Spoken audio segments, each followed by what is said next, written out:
Miksi kansat kapinoivat, kansakunnat juonia punovat, miksi kuningaat nousevat kapinan, hallitsijat liittoutuvat keskenään Herraa ja hänen voideltuaan vastaan? Me heitämme pois ikeemme, katkomme orjuuden kahleet. Hän, joka hallitsee taivaassa, nauraa.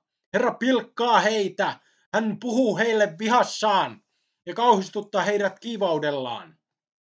Minä itse olen asettanut kuninkaani Sionin, pyhälle vuorelleni.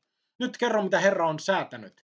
Hän sanoi minulle, sinä olet minun poikani, tänä päivänä minä sinut synnytin.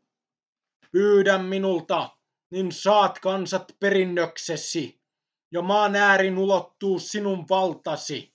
Sinä alistat kansat rautaisella valtikalla, murrat ne kuin saviastiat.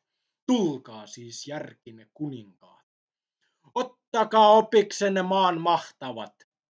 Pelätkää Herraa, palvelkaa häntä, vaviskaa, kohottakaa hänelle riemuhuuto.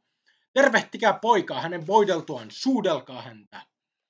Muuten Herra vihastuu teihin, ja te suistutte tieltänne tuhoon, sillä hetkessä syttyy hänen vihansa. Hyvä on sen osa, joka turvaa häneen.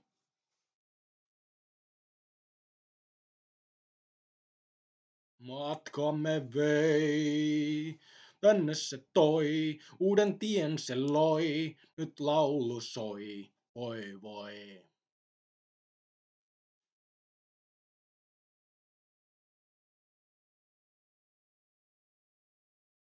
Oi vai, mikä on tää tunne niin voimakas tää tunne niin. Sinne mentiin, päin metsiin.